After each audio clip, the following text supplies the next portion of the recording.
Shalom, shalom amigos, ¿cómo están? Un gusto volver a encontrarnos en una nueva edición, en un nuevo capítulo, por así decirlo, de La Raíz, los estudios mesiánicos con Pablo Modernel, o quizá me estás mirando en este momento no a través de mi canal de YouTube, sino a través de Apocalipsis Network. Me está diciendo algo Esteban Morales, que está allí del otro lado en los controles. Espero que esté todo bien, Esteban, así que cualquier cosa tú me dices si está todo bien. Estamos teniendo algunos problemitas técnicos para el arranque. Yo estoy con un poco de lentitud acá. Bueno, pero vamos a ir arrancando entonces. Les mandamos un abrazo muy grande a Esteban, que está ahí del otro lado en los controles. Muy bien. Vamos a encender hoy las velas del Shabbat, como hicimos la clase pasada, porque es un viernes. En este momento el programa lo estamos grabando un viernes y quizás salga en algún lugar un viernes en vivo y en directo, o por casualidad la retransmisión quede en un viernes. Y bueno, como el pueblo judío, el amado pueblo celebra el Shabbat de esta manera, encendiendo las velas del Shabbat, por eso lo hago con mucho respeto y mucho amor hacia el amado pueblo, y bueno, porque este es un canal mesiánico en donde estamos yendo a lo importante de la Biblia, de la palabra de Dios, pero en su raíz judía, hebrea. Y por otro lado, bueno, porque estamos compartiendo precisamente en este estudio sobre el viaje a Israel, nada más y nada menos. Así que bueno, me gustaría, Esteban, rápidamente si podemos ir en las diapositivas a la número 26, la 26, una más, para que podamos recapitular un poquito, que la clase pasada yo les estaba contando sobre la puerta de Abraham. Estamos en el norte de Israel, muy bien ahí Esteban, muchas gracias, y quiero hacer un par de puntualizaciones. Dos puntualizaciones respecto a la puerta de Abraham. Yo dije que esto está en una construcción de adobe y barro, como ustedes ven, y ladrillo, y que ahora está protegida por ese techo porque las lluvias la destruirían. Ahora alguien puede decir, bueno, pero ¿cómo si esto es del 1800 a.C. no se destruyó hasta ahora? Bueno, porque esa puerta que vemos ahí, esa construcción, estaba todo bajo tierra. Los arqueólogos, que hacen un trabajo tremendo, bajaron todo el montículo de tierra, todo el tel, hasta dejar la puerta al descubierto. Y al quedar al descubierto, entonces ahora es necesario cubrirla, porque de otra manera las inclemencias climáticas la destruirían rápidamente, porque no es piedra, sino que es adobe. Es una especie de barro, porque es una puerta muy antigua. Esto está relacionado con Génesis 14:14. Oyó Abraham que su pariente estaba prisionero y armó a sus criados, los nacidos en su casa 318, y los siguió hasta Dan. Y podés venir ahora a mí un poquito, Esteban, que quiero explicar algo respecto a esto también. Porque si nosotros pensamos que el libro de Génesis lo escribió Moisés, como algunos argumentan, otros creen que más allá de que Moisés pudiera haberlo escrito, lo pudiera haber escrito en parte, esto en realidad se fue transmitiendo oralmente, ¿no? Moisés habría escrito algunas cosas, otras cosas se transmitieron oralmente, hasta que en algún momento se empieza a escribir el Antiguo Testamento como tal. Muchos dicen que es hacia la época babilónica, del cautiverio babilónico. Recién hacia el año 586 a.C., siendo que Moisés vive unos 1000 años antes, hacia el 1500 a.C. Pero otros dicen no, Moisés escribió los 5 primeros libros de la Biblia, ¿no? Del Antiguo Testamento, la Torá propiamente dicha. Y uno dice, bueno, pero ¿cómo puede decir Moisés el territorio de Dan? ¿Cómo puede Génesis 14:14 decir que Abraham con sus 318 criados fueron en busca de Lot hasta Dan, cuando ese territorio no fue asignado a la tribu de Dan, sino hacia el 1400 o 1300, cuando los hebreos entran en la tierra prometida y con Josué, no con Moisés, se hace la distribución de una parcela de tierra para cada tribu, y es más, a Dan le habría tocado otra parte y después los danitas se van a mudar a esta parte y van a conquistar el territorio del norte. Entonces, si esto sucede hacia el 1300 a.C., que ese territorio se asocia con la tribu de Dan, ¿cómo puede ser que en el libro de Génesis, escrito hacia por lo menos el 1500 a.C., por Moisés, 200 años antes, Moisés hable del territorio de Dan? Bueno, acá hay dos cosas. Una podría ser que Moisés proféticamente hubiera sabido que un día esa tierra iba a llegar a ser de Dan y ya la hubiera bautizado con ese nombre. Una posibilidad. Otra posibilidad es que el nombre original que Moisés le da a esa tierra no era Dan, sino que tenía otro nombre con el que se la ubicaba en aquella época, hacia el 1500 a.C. Pero evidentemente, cuando los escribas empiezan a hacer copias, como veíamos la clase pasada hablando de Qumran, ¿no? La Biblia es copia tras copia tras copia, de manuscrito tras manuscrito tras manuscrito. Bueno, de pronto los escribas cambiaron el nombre antiguo que Moisés, con el que Moisés se refería a ese lugar en la zona norte de Israel, en la Galilea, y algún escriba le puso Dan, para que la gente entendiera a qué se refería, porque ya estábamos en el año 1300 o 1200 o 1100 o 1000 antes de Cristo o 500 antes de Cristo, y para que se entendiera hacia dónde fue Abraham. Quizá Moisés originalmente, en el texto que él había escrito o por la tradición oral, no se le llamaba a ese territorio el territorio de Dan. De pronto se le decía cualquier otro nombre, el que correspondiera a su época. Pero el escriba, para que la gente entendiera de a dónde fue que Abraham fue a rescatar a su sobrino Lot, pone el territorio de Dan, porque en esa época ya se identificaba a esa parte norte de la Galilea con los danitas, porque hacia el 1300 fue cuando ellos conquistan esta parte, 1400, 1300, y se instalan en ese territorio. Digo esto porque puede haber alguna persona muy perspicaz y diga, bueno, pero ¿cómo Moisés habla del territorio de Dan si la distribución se hace después de Moisés? Bueno, todo tiene una explicación.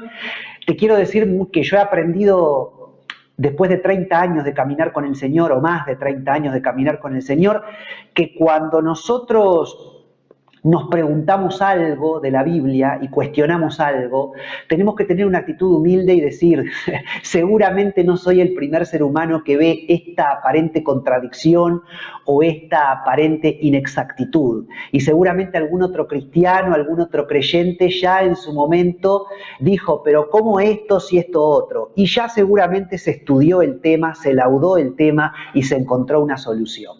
Entonces, cuando tú, si sos muy lógico como soy yo, y te gusta que todo cuadre a la perfección, te encuentres en la Biblia con algo que no te cierra, tranquilo, porque seguramente algún otro hermano en la historia ya se preguntó sobre lo mismo que tú te estás preguntando ahora, investigó y halló una respuesta. Entonces, generalmente siempre hay una respuesta para lo que aparentan ser incongruencias en la palabra de Dios y no lo son. Y para aquello que todavía no tenemos respuesta, en algún momento la respuesta la vamos a tener, ¿no? Esto ya es un tema de fe, pero bueno, quería aclararlo. Esto en cuanto a la puerta de Abraham, que estaba en el norte, en la Galilea, y fue de las primeras cosas que vimos en el viaje a Israel. Imagínense qué emoción encontrarnos con una estructura que si bien de pronto no era esa puerta de Génesis 14:14, de donde Abraham se va a buscar al norte a su sobrino Lot para rescatarlo con sus 318 criados, y pasa por una puerta, capaz que no era esa puerta, pero por una puerta similar a esa fue, porque esta puerta de Dan, que está en la diapositiva 26, podemos ir ahí de vuelta, Esteban, es del año 1800 a.C. y Abraham vivió hacia el 2000 o 1900 a.C. Así que es emocionante, ¿no?, encontrarnos con una construcción típica de cuando Abraham vivió. Y antes de proseguir, aclaro también que una hermana me dijo, hablando de Magdala, que yo hablé la clase pasada de los franciscanos como denominación católica que había fundado ese lugar tan lindo en Magdala, la tierra de María Magdalena, y una hermana, la hermana Marta, me corrigió en el grupo de WhatsApp y me dijo, mirá que son los legionarios de Cristo, no los franciscanos. Así que me retracto en eso, y como en los católicos también hay muchas denominaciones, lo mismo que en los protestantes, los que descubrieron la sinagoga del primer siglo en ese maravilloso lugar que yo les mostraba de la iglesia con la barca en Magdala, no fueron los franciscanos, sino los legionarios de Cristo. Dicho esto, vamos a pasar a la diapositiva 27, donde tenemos el otro gran hallazgo del cual nosotros fuimos parte en la ciudad de Dan, al norte donde fuimos, y es esta gloria. Nosotros pudimos tener acceso y ver la ciudad amurallada cananea de Lais.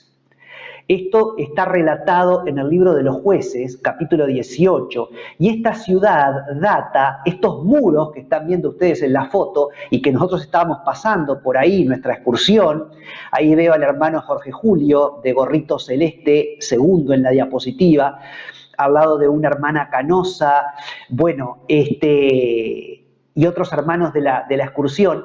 Estábamos caminando frente a estas murallas que son las de la bíblica Lais, que está descrita en Jueces capítulo 18 y que data del año 1400 a.C. Así que pasamos de la puerta de Abraham del 1800 a.C. a esta construcción de la ciudad de Lais del 1400 a.C. Y en la siguiente diapositiva tenemos el texto bíblico con otras dos fotos, Jueces 18, 29. Y llamaron el nombre de aquella ciudad Dan, conforme al nombre de Dan su padre, está hablando de la descendencia de Dan, la tribu de Dan, hijo de Israel, que se refiere a Jacob, hijo de Jacob, Dan, hijo de Jacob, bien que antes se llamaba la ciudad Lais. Así que los danitas, cuando conquistan la tierra cananea, entran a la ciudad de Lais, según lo está diciendo Jueces 18, 29, y le cambian el nombre a la ciudad de Lais y le ponen Dan a esa ciudad. Ahora, lo glorioso es que la arqueología excavó estos muros que datan de esa época y que se asocian arqueológicamente nada más y nada menos que con la ciudad de Lais. Miren ustedes lo glorioso de la palabra de Dios, ¿no? Qué glorioso que la arqueología haya podido encontrar esto. Es tremendo. Vamos a ver, Esteban, la siguiente diapositiva. La siguiente diapositiva, muy bien. Tenemos acá la puerta de entrada a la ciudad de los danitas. Porque después, a ver, esa ciudad de Lais, que fue conquistada hacia el 1400 a.C. por los danitas, permanece en manos de ellos durante muchos años y evidentemente se va agrandando, se va reconstruyendo, se va arreglando. Y por ejemplo acá encontramos lo que es la puerta de entrada a la ciudad de Dan y el sitial, es decir, una silla, que el sitial, ¿dónde está? Vieron que hay tres fotos, hay una a la izquierda más grande y hay dos fotitos a la derecha. Bueno, en la foto abajo a la derecha, que hay como un cántaro o algo así, y hay como un cuadradito, esa sería la silla donde se sentaba Dan, ¿no? Jeroboam, o el rey de Dan, la autoridad máxima de Dan, a juzgar sobre los diferentes asuntos que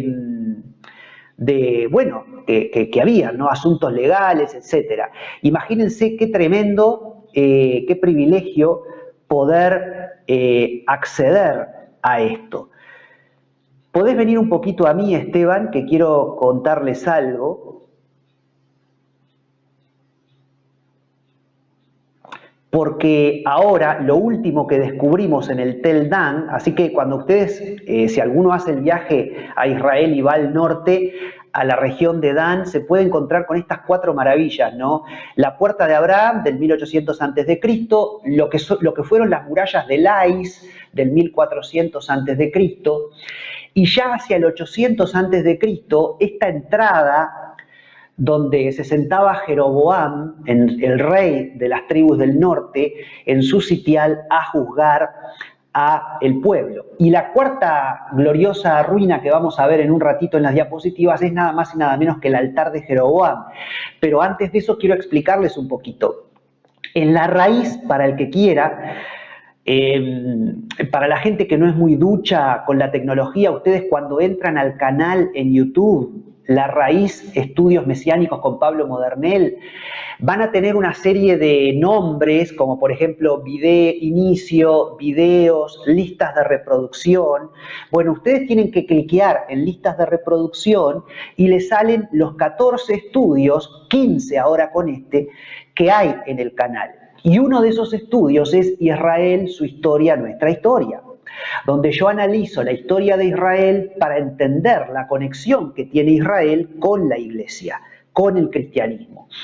Y ahí yo hablo, evidentemente, haciendo historia de lo que sucede después de la muerte del rey Salomón, cuando queda a cargo de todo Israel su hijo Roboam, pero por circunstancias que no vienen al caso explicar, el reino se divide entre Roboam, el hijo de Salomón, que queda al sur, en el reino de Judá, con la tribu de Judá y la de Benjamín, y por otro lado Jeroboam, que era un descendiente de la tribu de Efraín, que es traído desde Egipto, y este Jeroboam, que era un gran caudillo, es levantado como rey, porque Dios lo levanta como rey, para juzgar en las 10 tribus del norte, lo que se llama el reino del norte, el reino de Israel, el reino de Efraín.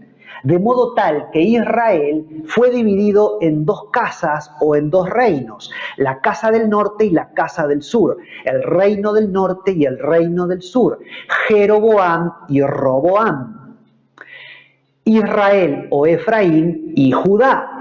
Todo eso está explicado al detalle en el estudio Israel, su historia, nuestra historia. Pero ¿cuál es el tema? Que evidentemente Jeroboam, que era un gran caudillo, se establece en el reino del norte, más amplio que el reino del sur en cuanto a geografía, pero claro, en el reino del sur, el reino de Judá, donde había quedado Roboam, el hijo de Salomón, estaba el templo, estaba Jerusalén, y todos los judíos de todo Israel, del reino del norte, de las 10 tribus del norte y del sur, iban a Jerusalén todo el tiempo a celebrar, por lo menos, mínimo, 3 veces al año, para celebrar las 3 más importantes fiestas del judaísmo, que son la Pascua, Pentecostés y Tabernáculos. Entonces, claro, Jeroboam dice, ¿no? Yo voy a levantar un altar y un templo en el norte, porque no quiero que la gente de las 10 tribus se me vaya 3 veces al año al sur y se me debilite el poder político que tengo sobre las 10 tribus del norte. Entonces Jeroboam levanta un altar pagano, que quiere emular, que quiere imitar lo que era el templo de Jerusalén. Y Dios le llama la atención y le manda a un profeta a decirle, ¿qué has hecho? Porque yo te levanté como rey y te puse como rey para las 10 tribus del norte, y si vas al estudio de Israel, su historia, nuestra historia, vas a entender por qué esto tiene que ver desde el pacto que Dios hace con Abraham. Es tremendo, es glorioso. Allá por el 1900 a.C., más de 1000 años antes de que después llegara Jeroboam y Roboam y la división concreta del reino. Entonces, esto ya estaba en los planes de Dios y en los designios de Dios. Entonces Dios le dice, yo te levanté como líder de las 10 tribus del norte, como un líder político de ese reino del norte. Pero el templo está en el sur. Los sacrificios se hacen en el sur. A mí se me va a adorar al templo en Jerusalén y no en ninguna otra parte. Sin embargo, Jeroboam no entendió esto, ¿sí? Y Miren lo que dice Primera de Reyes 12:28. Y habiendo tenido consejo, hizo el rey Jeroboam 2 becerros de oro y dijo al pueblo: bastante habéis subido a Jerusalén. Miren qué tremendo, ¿no? Jeroboam desconoce la voz de Dios y dice: yo acá voy a levantar un altar en lugar del templo de Jerusalén para que la gente no me vaya a Jerusalén. Y si bien Galilea y esta tierra de Dan está al norte y Jerusalén está al sur, la Biblia acá dice: y habiendo tenido consejo, hizo el rey Jeroboam 2 becerros de oro y dijo al pueblo: bastante habéis subido a Jerusalén, porque aunque del norte bajaban al sur, al templo en Jerusalén, como Jerusalén está en un monte, siempre se dice subir a Jerusalén. No importa si vos vas desde el sur o si vos venís desde el norte. A Jerusalén siempre se sube, porque Jerusalén está sobre montes. Tiene montes alrededor de ella y así Jehová está alrededor de su pueblo, como dice el Salmo, ¿verdad? Entonces acá, acordate de este versículo, Primera de Reyes 12:28, y habiendo tenido consejo, hizo el rey Jeroboam 2 becerros de oro y dijo al pueblo: bastante habéis subido a Jerusalén, he aquí tus dioses, oh Israel. Miren qué tremendo lo que le dice Jeroboam al pueblo, ¿no? Al reino del norte. Cuando dice Israel, acá no se está refiriendo a todo Israel. Está dejando afuera el reino de Judá, que en ese momento estaba sojuzgado por Roboam, el hijo de Salomón. Este es Jeroboam. Y Jeroboam le dice a su pueblo, a la gente de las 10 tribus del norte, que se conocía también como el reino de Israel. Te lo explico también por qué en Israel, su historia, nuestra historia. Porque el primogénito de Israel, o Jacob, fue nada más y nada menos que José, el padre de Manasés y Efraín. Y como las tribus de Manasés y Efraín estaban en el territorio del norte, eran las tribus primogénitas. Entonces, por eso se le llamaba a todo el territorio del norte la tribu de Israel, en honor a Jacob, porque eran las tribus del primogénito de Jacob. Judá, el reino del sur, no fue el primogénito de Jacob. Judá fue el 4.º hijo de Jacob. Tampoco fue José el primer hijo de Jacob, sino el número 11, pero esto tendrías que ver ese estudio, Israel, su historia, nuestra historia, para entender por qué José, pese a ser el número 11 cronológicamente, es el primogénito. Esa es otra historia, andá a ese estudio si querés aprender eso, si es que no lo sabés. Pero el punto es que acá entonces Jeroboam le está diciendo, ¿no? Bastante habéis subido a Jerusalén. He aquí tus dioses, estos becerros de oro que yo hice a la usanza del antiguo Egipto, porque Jeroboam había vivido en Egipto y lo trajeron de Egipto. He aquí tus dioses, oh Israel, oh reino del norte, ¿sí? Los cuales te hicieron subir de la tierra de Egipto. Y puso uno en Betel, uno de los becerros esos de oro que creó Jeroboam, puso uno en Betel y el otro en Dan. Y esto fue causa de pecado porque el pueblo iba a adorar delante de uno hasta Dan. Es decir, que la gente de las 10 tribus del norte dejaron de ir a Jerusalén, que era donde correspondía ir, en Pascua, Pentecostés y tabernáculos, por lo menos, amén de las otras fiestas, y empezaron a ir a celebrar al altar de Jeroboam, y a donde estaba el becerro de oro que Jeroboam había levantado. ¿Dónde? En el reino del norte. ¿Dónde? En el territorio de Dan. ¿Dónde? En esa ciudad amurallada de Lais, que se transformó en la gran ciudad de los danitas.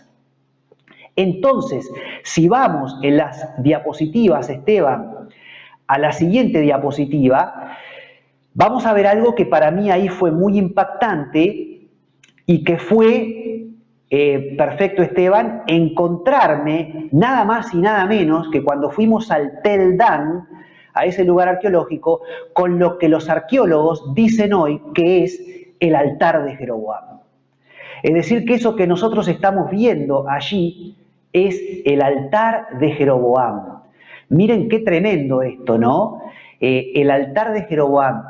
para mí fue un momento muy impactante porque ese lugar es un lugar maldito, por así decirlo, porque es un lugar donde se había levantado un becerro de oro, donde se sacrificaban animales y se derramaba su sangre, como si fuera el templo en Jerusalén, pero en el norte. Entonces es algo que nunca estuvo en los planes de Dios y es realmente un lugar maldito, diría yo. Pero de todas maneras, no por eso fue para mí menos impactante. Yo no me esperaba encontrar el altar de Jeroboam en el reino del norte, en Dan, en el territorio de Dan. Y si vamos a la siguiente diapositiva, la número 31, ahí tenemos otra imagen del altar un poco más de cerca. Mis diapositivas en la computadora están lentas, pero igual puedo ver en la imagen allí. Ahí tenemos lo que fue el altar de Jeroboam. Los arqueólogos identifican precisamente el lugar donde se sacrificaban los animales, es decir, donde se mataban y se derramaba su sangre, el altar, todas las diferentes partes.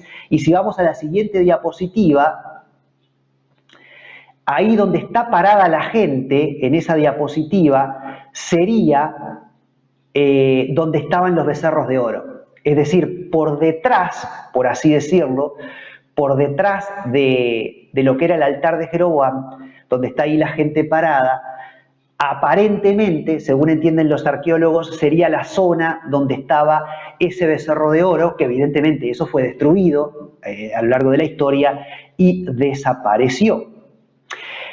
Y si vamos a la siguiente diapositiva, vemos allí, hay un árbol, ¿verdad? Y en ese lugar que está, en la diapositiva grande está el árbol y donde está la gente, que sería más o menos donde estaba el becerro de oro, y en la diapositiva chiquita vieron que yo arriba le puse cenizas, porque bueno, ahí precisamente se encontraron muchas cenizas de animales, porque evidentemente ahí es donde se sacrificaban los animales. Muy bien. Bueno, vamos a pasar a la siguiente diapositiva, la número 34. La diapositiva número 34. Ay, esperen un poquito porque yo tengo muy lenta mi computadora y en este momento no me está saliendo mi diapositiva, pero ahí hay una recapitulación, como ustedes ven, de lo que encontramos en el Tel Dan. Del año 1800 a.C., la puerta de Abraham. Del año 1400 antes de Cristo, lo que serían las murallas de Lais. Del 800 antes de Cristo, la puerta de entrada a la ciudad de Dan, y también de la misma época, evidentemente, lo que era el altar de Jeroboam, ¿sí? Así que todo eso es lo que tenemos allí. Impactante realmente haber podido estar en ese lugar. Diría que fue uno de los puntos altos de nuestro viaje a Israel, y ahí está el pasaje de Primera de Reyes 12:28 para que te quede grabado, donde Jeroboam manda que se le rinda pleitesía, digamos, a Dios, pero en una forma pagana, ¿no? A través de los ídolos. Y si vamos a la siguiente diapositiva, la número 35, ¿qué es lo que encontramos acá? Bueno, acá hay un grabado, ¿verdad? Arriba, a la izquierda. Esto fue en mucho tiempo, muchos días después, pero yo lo puse acá en las diapositivas porque tiene que ver con esto, ¿no?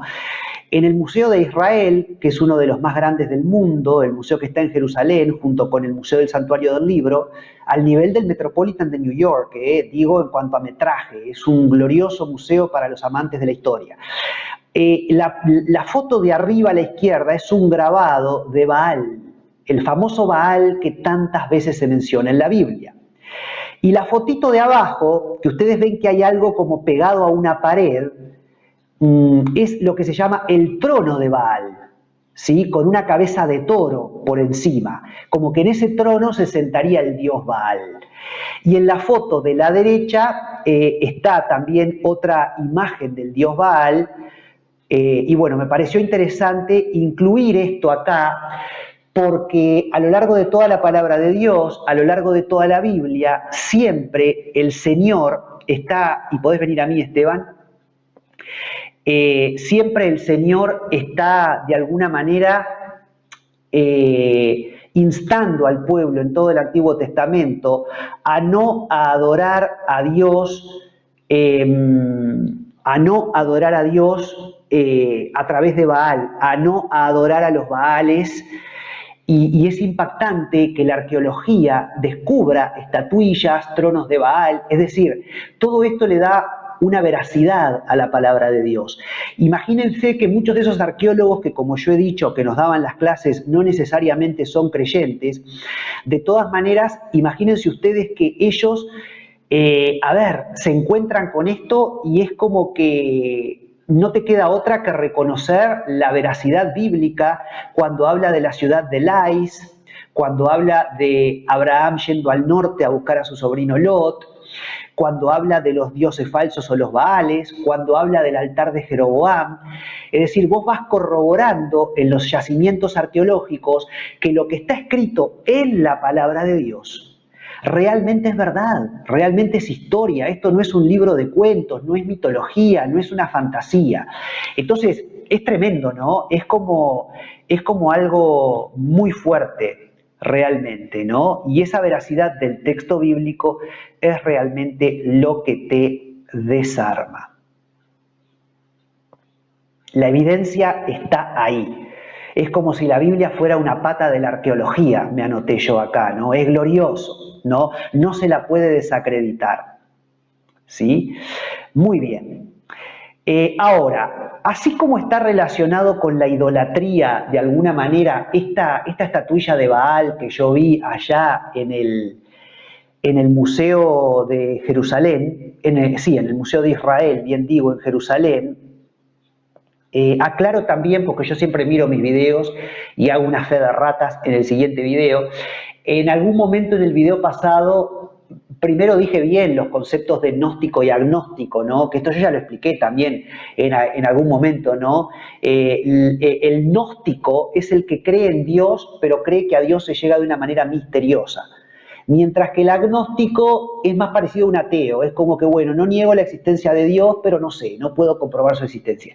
Y no sé por qué, mirando el video de la clase pasada, en un momento usé bien los términos, pero más adelante en el video, cuando debí decir agnóstico, dije gnóstico. Y no, porque yo me refería en ese punto específico a la gente que no cree en Dios o que dice, bueno, Dios podrá existir, pero yo no lo sé. Esos son los agnósticos. Pequeño detalle que me quedó pendiente de la clase pasada.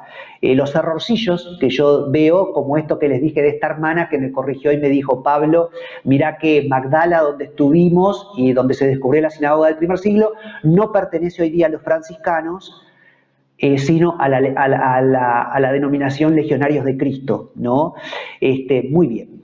Bueno. Pero relacionado entonces con este tema de Baal y con este tema de la idolatría tiene que ver con la incredulidad, que es el pecado peor, el peor de los pecados. De hecho, de ese pecado de incredulidad nacen todos los demás pecados. Porque cuando yo no creo en Dios, cuando yo no creo en el Padre, cuando yo no entiendo que si Dios me dice no hagas esto o haz esto otro, Él me lo está diciendo por mi bien, y que si yo desobedezco, estoy en incredulidad, no le estoy creyendo, y por lo tanto estoy dejando de hacer o estoy haciendo lo que no debo hacer por ser incrédulo a su bendita palabra. Entonces, al ser incrédulo, después eso trae maldición sobre mi vida. Entonces, es el gran pecado, la incredulidad. Y esto hace que precisamente yo después termine adorando a otros dioses. Lo mismo que mucha gente hoy día que dice, no, es como que yo soy mucho más avanzado, yo ya no creo en Dios como creen hoy día, como creyeron en su momento los judíos o los cristianos. Yo ahora tengo un concepto mucho más intelectual, mucho más humanista de Dios, pero después esas personas terminan equivocándose, creyendo en cualquier cosa, tomando caminos equivocados, sus vidas personales también son un desastre, mientras que cuando vos le crees a Dios y te tomás de su palabra, Dios va a traer dignidad sobre tu vida. A la larga, siempre Dios va a traer dignidad sobre tu vida. Y en los otros casos, todo lo contrario, ¿no? Por eso muchas personas que de pronto dicen, no, yo no creo en ningún Dios, ni en los dioses falsos, ni en los becerros de oro que levantó Jeroboam, pero tampoco en el Dios que había que ir a adorar al templo en Jerusalén, en el Dios de la palabra de Dios, en el Dios de la Biblia. Bueno, pero esa gente que hoy dice eso, mañana terminan metidos en una logia, en una secta por la que entraron a través de lo intelectual y después se desnuda como una secta religiosa y terminan haciendo cualquier tipo de actos absolutamente locos e irracionales que vos no podés entender cómo científicos, como doctores, como abogados llegan por pertenecer a determinadas logias, por responder a determinadas filosofías, llegan a hacer actos realmente desequilibrados. Y bueno, pero todo eso es el resultado de la incredulidad. Cuando vos no crees, vas a terminar mal. Y vas a terminar no creyendo en el Dios de la Biblia, pero vas a creer en la astrología, en la angelología, o lo que te dicen los ángeles, en lo que te dicen los astros, en lo que te dicen determinadas filosofías humanas, vas a hacer viajes astrales, vas a ir en busca de la ayahuasca y quién sabe cuánta cosa que un chamán te traiga, vas a entrar en todo lo que es nueva era, vas a entrar en un círculo donde va a ser como que vas a pasar toda tu vida tratando de buscar respuestas que nunca van a ser lo suficientemente sólidas. Vas a estar como una libélula atrás de esta luz hoy y mañana atrás de la otra luz y pasado mañana atrás de la otra luz y supuestamente vas a creer que estás en un constante crecimiento y que sos un ser humano muy evolucionado y que no sos cerrado como las personas religiosas, cuando en realidad lo que vas a ser un eterno infante. No vas a tener una postura absolutamente infantil y vas a estar deslumbrado hoy por esta teoría, mañana por esta otra y pasado por esta otra. Y hoy es esto y mañana es esto y pasado es lo otro. Y hoy son los ángeles y mañana es el poder energizante de las piedras y pasado mañana es la carta astral que me leyeron. Y como esto te puedo decir 1000 cosas. ¿Y de dónde nace todo eso? Toda esa vaciedad, toda esa vanidad, todo eso que no edifica, de la incredulidad. Te creíste vivo, no le quisiste creer al padre de la Biblia, no le quisiste creer al Dios de la Biblia, te creíste vivo, quisiste hacer la tuya, te ufanaste, fuiste orgulloso, descreíste de Dios y terminás siendo un muerto en vida. Entonces, ojo con la incredulidad. Porque no sabemos dónde terminamos cuando le descreemos al Dios de la Biblia. Y entonces esto tiene que ver con otro de los lugares que nosotros visitamos en nuestro viaje en el norte, que fue nada más y nada menos que la ciudad de Corazín, las ruinas de Corazín. Y acá yo me llevé otra sorpresa, porque yo, que me gusta dejarme sorprender en los viajes que hago, no estudio exhaustivamente todo lo que se va a hacer o todo lo que se va a ver. Y yo no sabía que íbamos a visitar en el viaje con Moria College las ruinas de Corazín, siendo que hace un tiempo yo había planificado un viaje a Israel por mi cuenta y había dicho, me gustaría ir a este y a este y a este y a este lugar. Y entre los lugares que yo había pensado estaban las ruinas de Corazín, porque para mí las vi en Google, las vi por internet y me parecieron hermosísimas. ¿No? Porque es una piedra negra, si no me equivoco, espero estar la piedra de basalto, creo que sí, la piedra de basalto es la negra. Entonces es una cosa muy choqueante, ¿no? Esas ruinas en piedras negras en medio de la vegetación verde, es una cosa muy linda y yo dije, yo acá quiero ir, porque además son las ruinas de Corazín. Y el Señor Jesús habló sobre esto, ¿no?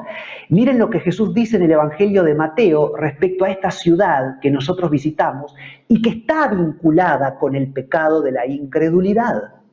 Por eso la traigo a colación y por eso hablaba de la incredulidad en este punto, ¿no? Ay de ti, Corazín, dice el Señor Jesús en Mateo 11, 21 al 24. Ay de ti, Corazín, ay de ti, Betsaida, porque si en Tiro y en Sidón se hubieran hecho los milagros que han sido hechos en vosotras, tiempo ha que se hubieran arrepentido en cilicio y en ceniza, como se arrepentía la gente en aquel tiempo, ¿no? Se ponían una túnica de cilicio áspera y se arrodillaban sobre cenizas para decir: me arrepiento, Señor, me quiero volver a Dios, a vos, necesito tu perdón. Por tanto os digo que en el día del juicio será más tolerable el castigo para Tiro y para Sidón que para vosotras.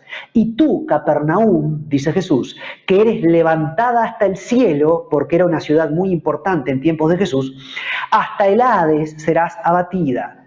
Porque si en Sodoma se hubieran hecho los milagros que han sido hechos en ti, habría permanecido hasta el día de hoy.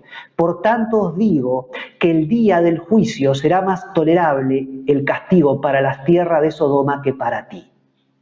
Es decir que acá, en Mateo capítulo 11, versículos 21 al 24, el Señor Jesús está profiriendo una maldición sobre tres ciudades: Corazín, Betsaida y Capernaum. Y nosotros visitamos las ruinas de dos de estas ciudades, Corazín y Capernaum, que Capernaum fue un lugar donde Jesús estuvo mucho, algunos dicen el pueblo de Jesús, donde Jesús se crió, ¿no? Él nace en Belén, se muda, bueno, pasa un tiempo en Egipto, después vuelve a Israel, se instala en la Galilea, en Nazaret, pero después rápidamente se muda a Capernaum, porque Nazaret era un lugar muy rústico, con unas cuevas y una población muy pequeña, ¿no? Bueno, pero el Señor Jesús maldice estas tres ciudades: Corazín, Betsaida y Capernaum. Yo en esta oportunidad no pude ir a Betsaida, no estaba incluido en el itinerario. Sí lo va a hacer Moria College en el viaje que hace en febrero que viene, al Israel desconocido. Y lo que mostraron de Betsaida, las ruinas de Betsaida, son soñadas, también te digo. Pero ¿qué es lo increíble de esto? Que cuando hoy vos ves lo que sucedió con estas tres ciudades, no queda resto de ninguna de las tres. Las tres fueron maldecidas por Jesús y las tres dejaron de existir y nunca más se volvieron a edificar. Porque yo no voy a pretender que exista la Corazín de tiempos bíblicos, o la Betsaida de tiempos bíblicos, o la Capernaum de tiempos bíblicos. Pero sí podría pretender que no sean solo ruinas, sino que sean ciudades. Sin embargo, no hay ciudades en esos lugares. Contrariamente, cuando yo les mostraba la clase pasada a Tiberíades, yo les dije que en la Galilea una noche habíamos salido. Y se acuerdan que les mostré fotos de lo que era la Galilea por la noche, donde había una plaza con un muro muy, muy antiguo y donde había una mezquita abandonada, etcétera, etcétera. Bueno, Tiberíades era una ciudad que también existía en tiempos bíblicos. Esa ciudad no fue maldecida por Jesús y hoy existe. De hecho, nosotros visitamos Tiberíades en la noche. Es decir, obviamente, no es una ciudad donde haya ruinas de la época de Jesús, porque fue una ciudad que con el tiempo y con los años se fue modernizando y siempre han habido nuevas culturas, nuevas edificaciones, pero el punto es que hoy día, o casualidad, Tiberíades o Tiberias, que no fue maldecida por Jesús, existe como ciudad. Pero sin embargo, si yo quiero ver, ¿y dónde está la nueva Capernaum? ¿Y dónde está la nueva Corazín? ¿Y dónde está la nueva Betsaida? No existen, solo quedan ruinas, como dijo Jesús en Mateo 11, 21, 24, ¿no? Les cuento que hacia el año 400 después de Cristo, las tres fueron destruidas por un terremoto, estas tres ciudades, y nunca más fueron edificadas. Si Tiberias o Tiberíades, que la cuarta ciudad en la misma zona, que es la que nosotros visitamos por la noche, cuando salimos una noche, y contra la que Jesús no profirió juicio, ¿no? Es decir, también fue destruida en su momento por el terremoto que también afectó a Betsaida, Capernaum y Corazín, pero estas tres nunca se volvieron a edificar. Tiberias, sí, fue afectada por el terremoto, pero se volvió a edificar y hasta hoy día existe. Y Betsaida, la que yo les digo que no fuimos a ver las ruinas de Betsaida, que tiene una belleza topográfica estupenda. Hacia el 700 después de Cristo, el rey Al-Walid I de Damasco quiso construir un palacio, pero no lo logró, ya que falleció antes de concluir su obra, y luego el palacio inconcluso quedó reducido a ruinas también. Es decir, que hay como una maldición en estos tres lugares, que aun cuando se ha tratado de levantar algo, no se logra. ¿Sí? No se logra.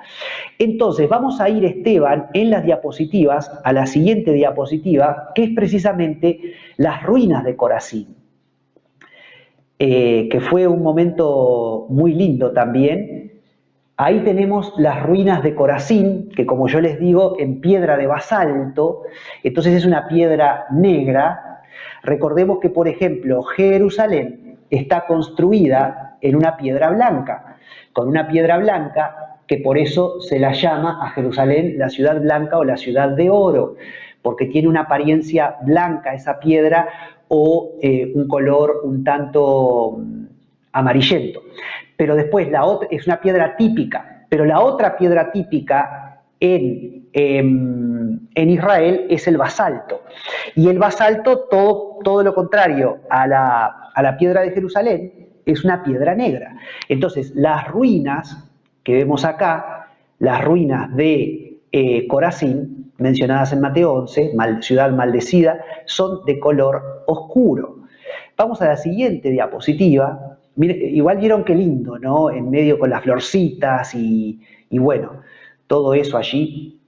Ahí aparezco yo, en medio de esas ruinas. Por supuesto que ahí hay casas, hay restos de casas, restos de una sinagoga, diferentes tipos de construcciones, ¿no? En este caso yo no sé si esto en algún momento estuvo bajo tierra o siempre estuvo al descubierto. Lo que pasa que como es piedra de basalto, esto no hay peligro de que, por ahora, de que las inclemencias climáticas la destruyan. Y la siguiente diapositiva es un árbol típico del lugar. Ese árbol que nosotros vemos ahí se llama espina crística, y muchos creen que la corona de espinas de Jesús proviene de este árbol. Es un árbol típico de la zona. Yo cuando les hablaba en la clase pasada de que la barca que se encontró bajo los restos del mar de Galilea tenía 12 tipos de maderas, una de las maderas era de este árbol, la espina crística. Es un árbol típico, ¿no? Y bueno, precisamente allí, en Corazín, en las ruinas de Corazín, estaba este árbol de la espina crística. Y vamos a ver qué hay en la siguiente diapositiva. Ya después nos vamos a ir... ahí muy bien, ahí tenemos más ruinas. Miren lo que es, ¿no? Qué interesante, esto tipo, ¿cómo te voy a decir? Esos arcos, ¿no? Son unas construcciones preciosas. Vos imaginate lo que habrá sido Corazín en su momento. Si después de un terremoto y con ruinas y todo lo demás, esto es lo que queda en pie, imagínate lo que habrá sido esa ciudad gloriosa en su momento, unas ruinas bellísimas. Y bueno, vamos a la siguiente diapositiva ahora, Esteban. Lo que vemos, en la diapositiva anterior lo que veíamos a la izquierda era la sinagoga, el resto de la sinagoga, y a la derecha esos arcos preciosos de otro tipo de construcción. Y acá ya salimos de Corazín, y acá ya estamos mucho más en el norte, ¿sí? Acá ya nos encontramos en el norte, en Cesarea de Filipo, que también visitamos. No sé exactamente si esto es piedra de basalto o qué piedra es también una piedra negra, pero ya ven que hay más rosado también en la piedra, ¿no? Y en este lugar, en Cesarea de Filipo, es donde Jesús hace la famosa pregunta: ¿quién dicen los hombres que soy yo? Vamos a pasar a la siguiente, Esteban, donde tenemos el resto del versículo de Jesús, donde el Señor Jesús está preguntándole a los discípulos, ¿no? ¿Quién dice los hombres que soy yo? Y Pedro le dice: tú eres el Cristo. el Hijo del Dios viviente, ¿no? Viniendo Jesús a la región de Cesarea de Filipo, preguntó a sus discípulos diciendo, ¿quién dicen los hombres que es el Hijo del Hombre? Ellos dijeron, unos Juan el Bautista, otros Elías, y otros Jeremías o alguno de los profetas. Jesús les dijo, ¿y vosotros? ¿Quién decís que soy yo? Respondiendo Simón Pedro dijo, tú eres el Cristo, el Hijo del Dios viviente. Entonces le respondió Jesús, bienaventurado eres Simón, hijo de Jonás, porque no te lo reveló carne ni sangre, sino mi Padre que está en los cielos. Y yo también te digo que tú eres Pedro, y sobre esta roca edificaré mi iglesia, y las puertas del Hades no prevalecerán contra ella, y a ti te daré las llaves del reino de los cielos, y todo lo que atares en la tierra será atado en los cielos, y todo lo que desatares en la tierra será desatado en los cielos. Entonces mandó a sus discípulos que a nadie dijesen que él era el Cristo. Miren ustedes qué tremendo. Muy bien, Esteban. Vamos a la siguiente diapositiva, donde estamos teniendo más imágenes de este lugar, Cesarea de Filipo. Miren qué lindo. Es un lugar donde hay mucho verde, hay agua también. Por supuesto que está bien conservado, pero fue un lugar de mucho paganismo. Ahí se le rendía culto al dios Pan, se le hacían sacrificios a dioses paganos, y es interesante que Cesarea de Filipo haya sido precisamente el lugar que nuestro Señor elige en medio de la idolatría. Él elige este lugar porque así lo dice Mateo 16, en el capítulo 16, ¿no? Versículos 13 al 20, viniendo Jesús a la región de Cesarea de Filipo. Jesús elige este lugar donde también estuvimos, y ya es la segunda vez que estoy ahí, porque cuando fui con el apóstol Márquez o el pastor Márquez, también estuve en ese lugar. Jesús elige ese lugar de idolatría para decirle a los discípulos, ¿y ustedes quién dicen que soy yo? Y los discípulos le dicen, Pedro, ¿no? Le dice, tú eres el Cristo, el Hijo del Dios viviente, es decir, vos sos el verdadero Dios. No los dioses falsos, no el dios Pan, ni ningún otro dios que aquí se adora, sino tú eres el Hijo, el Dios viviente, ¿no?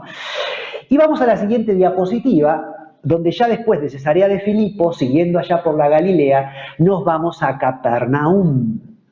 Y acá en Capernaum, esto que se ve a la distancia es una sinagoga que sería de los primeros siglos después de Cristo, en una piedra que no es basalto, no es la piedra negra típica del lugar, porque como hubo un gran terremoto que destruyó la sinagoga anterior en la que Jesús estuvo y saliendo de la cual se fue a la casa de Pedro y sanó a la suegra de Pedro, esa sinagoga que está debajo de esta sinagoga rosada que estamos viendo en la foto, los restos de esa sinagoga eran de piedra de basalto, piedra negra.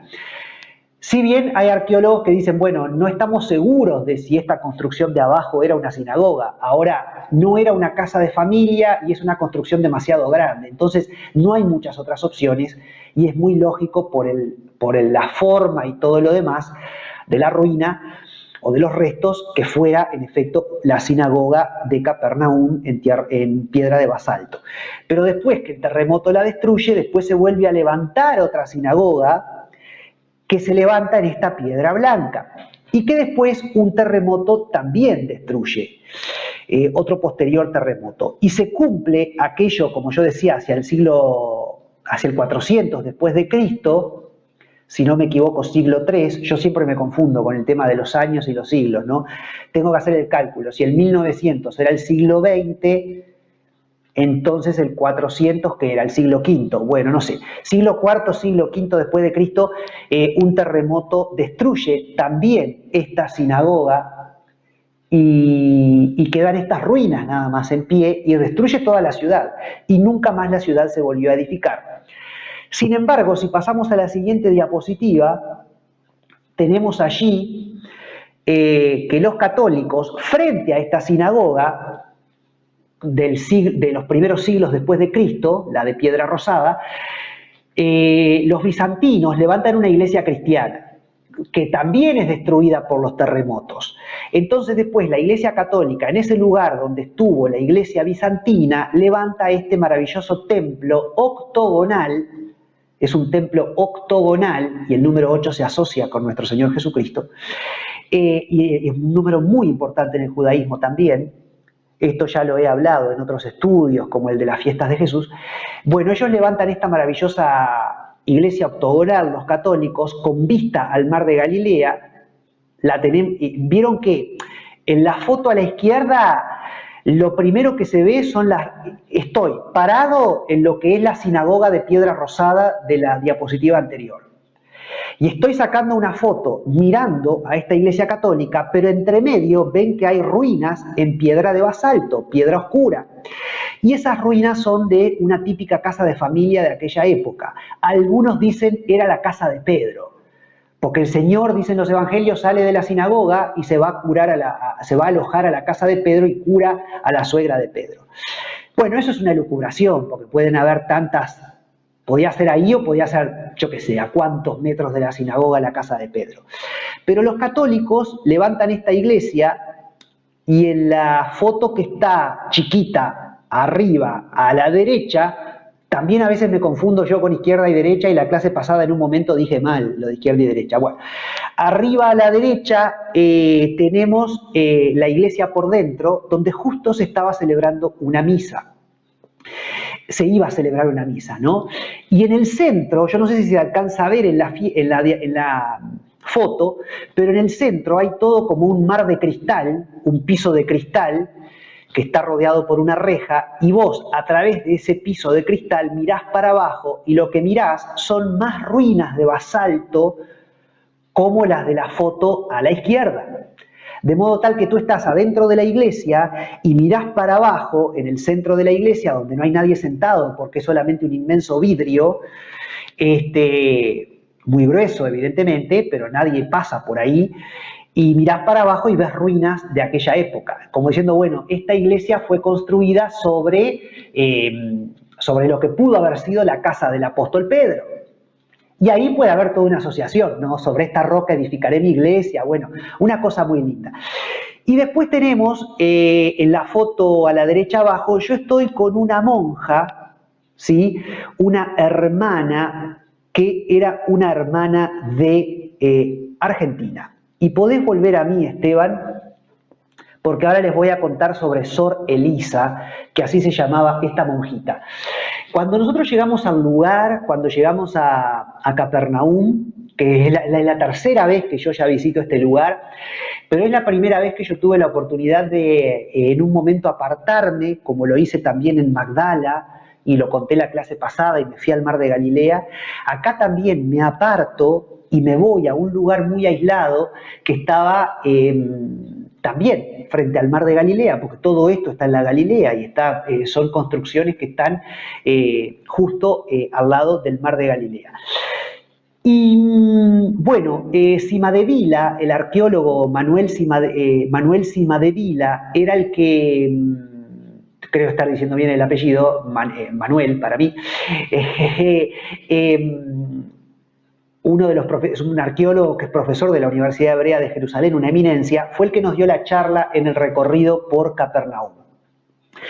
Pero en un momento entramos a la iglesia católica. Esa iglesia católica octogonal, evidentemente cuando se va a celebrar una misa, ellos cierran el portón, corren un portón que hay con las escaleras adelante de las escaleras de entrada del templo y lo traban.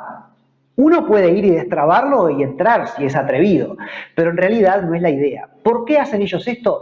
Porque mientras se celebra una misa, evidentemente tiene que haber un ambiente de un recogimiento que no puede estar siendo interrumpida la misa por hordas de turistas que entran a sacar fotos y que hablan y que distraen de lo que es el momento sagrado, que es una misa para un católico, ¿no? Donde se está leyendo la palabra de Dios, donde se está participando del cuerpo y la sangre de nuestro Señor, etcétera, etcétera, etcétera, ¿no? Entonces, en el momento que nosotros visitamos la iglesia y bueno, después, bueno, vámonos porque se va a celebrar una misa que a su vez estaba celebrada por 3 sacerdotes. No era un solo sacerdote, sino que había 3 sacerdotes que vinieron a celebrar esa misa. Nosotros salimos y hacemos todo el recorrido por lo que fue la sinagoga esa del siglo I y en piedra de basalto negra, y sobre ella la sinagoga blanca que se levantó después, en otro tipo de piedra, y después, bueno, todo el recorrido porque hay otro montón de restos con símbolos del judaísmo, y Manuel nos iba explicando cosa por cosa. Bueno, él termina de dar la charla, el arqueólogo, y dice, bueno, vamos a ir hasta allá. Y va a ese lugar donde yo de entrada había ido, cerca del mar de Galilea, propiamente dicho, un lugar apartado. Y nosotros, yo soy medio independiente, ¿no? Me caracteriza siempre en todos los sentidos, en la vida, soy muy independiente, me corto muy solo para muchas cosas, pero nosotros teníamos, porque es todo muy profesional en este viaje, entonces nos habían dado unos auriculares con un aparatito, que no sé cómo se le llama, de modo tal que yo podía estar, no sé si aún tanto como sí, a una cuadra de pronto del arqueólogo que estaba dando la charla, y yo igual escuchaba al arqueólogo. Porque como éramos mucha gente, éramos como 40 los hispanos, más 34 brasileños, aunque los hispanos éramos solo un grupete de 40 con el arqueólogo, bueno, si no estabas al ladito del arqueólogo o del profe que estaba explicando, te perdías la explicación, porque el profe tampoco se va a quedar mudo gritando. Y además podía haber otros grupos de otros turistas, con otros turistas, entonces no podés estar a los gritos. Entonces el arqueólogo hablaba en manera normal, con un micrófono, pero tú, con esos auriculares, podías estar muy a la distancia y estar siguiendo la explicación que él daba.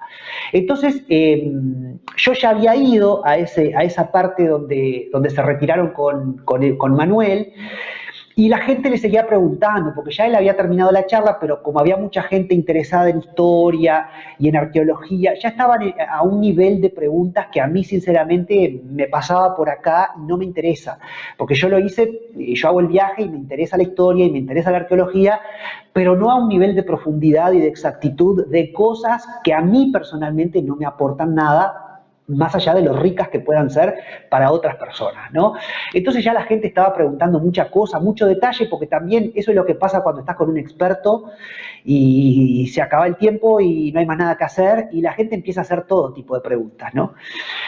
A todo esto, Luisa, una de las hermanas de la excursión, que yo quiero mucho, que vive en Estados Unidos, pero que es mexicana de origen, que yo le decía, pero como Elizabeth Taylor, porque se ponía unos lentes de contacto color violeta, preciosos, sus ojos, los ojos de Luisa, una morocha muy linda, una señora con pelo negro y una piel clara y unos ojos así, bueno, con lentes de contacto, unos ojos de color. Ella tiene ojos claros, pero bueno, se los modifica todavía más con los lentes de contacto.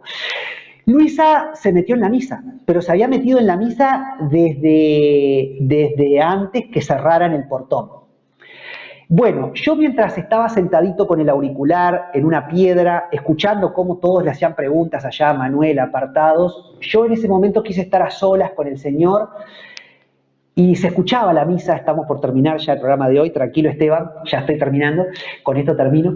Se escuchaba la misa, ¿no? Y yo que conozco la misa, porque fui católico muchos años y hasta los 20 años que no cambié de fe, no de fe, dejé de ser católico y me volví evangélico. Bueno, yo más o menos conozco muy bien la misa y las partes de la misa, y ya hacía mucho tiempo que Luisa estaba adentro. Y yo dije, a la vez que yo escuchaba todas las preguntas que la gente hacía ya de un montón de detalles que en realidad no sumaban demasiado a la cosa, yo dije, me vino este pensamiento a mi corazón y a mi mente, esta mujer entendió todo, dije yo, pensando en Luisa. Esta mujer entendió todo, que yo hasta ese momento no la conocía mucho a Luisa, fue a partir de ese momento, porque van a ver qué pasó, que yo empecé a interactuar más con Luisa. Yo dije, esta mujer entendió todo. Porque mientras acá hay gente que está hace una hora con el arqueólogo y pregunta, intelecto, información, que está bueno, pero todo en su medida justa, en su justa medida, esta mujer está recibiendo algo espiritual ahí adentro en la misa. Y capaz que va a salir enriquecida de este lugar más que todos los otros 40 que están atiborrándose con información. Claro, alguien me puede decir, bueno, para mí que yo no creo, ¿qué me importa una misa? Para mí es mucho más importante escuchar al experto. Sí, está bien, pero digo, fue algo que vino a mi corazón. Esta mujer entendió todo. Y yo ya me empecé a emocionar, como soy yo, y yo le dije, Señor, ¿no me concederías poder comulgar en este lugar? Porque yo me di cuenta que la misa estaba pronta a terminar, ¿no? Pero ¿cómo hago? El portón está cerrado, todavía no comulgaron, la misa debe estar por terminar, Manuel está allá hablando cosas extra, creo que me va a dar el tiempo. De hecho, si Manuel y el resto se iba, Luisa iba a tener que salir corriendo de la misa, pero Luisa también tenía el auricular y estaba al tanto de lo que estaba sucediendo con el grupo, ¿no? Y aparece, es tremendo el Señor, ¿no? Aparece Sor Elisa, aparece la monjita que había cerrado el portón, y yo ni siquiera necesité decirle nada. Ella me miró y me dijo, ¿querés pasar? ¿Cómo eso no es una respuesta de Dios? ¿Cómo me explicás vos que yo esté orando y pidiéndole al Señor, Señor, ¿no me concederías poder participar del pan en este lugar, frente al mar de Galilea? ¿Cómo se puede entender que aparezca en ese momento la monja y sin que yo le diga, ay, no me podés abrir el portón, ella me dice, ¿querés pasar? Y me habla en español además. ¿En serio? Le digo yo. Sí, me dijo ella, pasá, por supuesto. Yo pasé, ahora les cuento lo que pasó adentro, y después cuando salí le agradecí, nos sacamos la foto, y ella me contó que era una monja argentina y que se llama Elisa, ¿no? Sor Elisa. Entonces, cuando yo pasé, me siento en silencio absoluto atrás de Luisa, y en efecto era el momento que se iba a compartir el pan. Había 3 sacerdotes celebrando la misa. Para mí eso me llevó al Padre, al Hijo y al Espíritu Santo, inevitablemente, y no podía creer, pude participar del pan. Pude participar del pan de nuestro Señor, mirando el mar de Galilea, de pronto sobre las ruinas de lo que pudo ser una casa como la casa de Pedro, sino la casa del apóstol Pedro. Y fue un momento que me va a acompañar siempre. Me va a acompañar siempre, como yo contaba la vez pasada que me pasó en París, cuando participé en la misa en Montmartre. Este momento glorioso me va a acompañar siempre. Aparte, esas cosas que solo el Señor las arma, porque es una respuesta de Dios, ¿no? Que esta mujer de Dios, sin yo decirle nada, me dijera, como si fuera un ángel, ¿querés pasar? Como Dios diciéndome, ¿cómo te voy a negar que participes del pan frente al mar de Galilea? Y fue glorioso, pude participar junto a Luisa, participamos los dos del pan de nuestro Señor. Y como cuando Dios hace las cosas, las hace perfectas, no salimos de la misa súper conmovidos, me saqué una foto con Sor Elisa, hablé un poquito con ella, y Manuel seguía allá hablando con el resto y no había problema, no tuvimos que ir apurados al ómnibus ni nada que se le pareciera. Así que bueno, con esto termino hoy, con esta perla que fue otro de los lindos momentos, y por eso este estudio se está llamando Arqueología Bíblica, un viaje histórico espiritual. Te espero la semana que viene para seguir viajando juntos.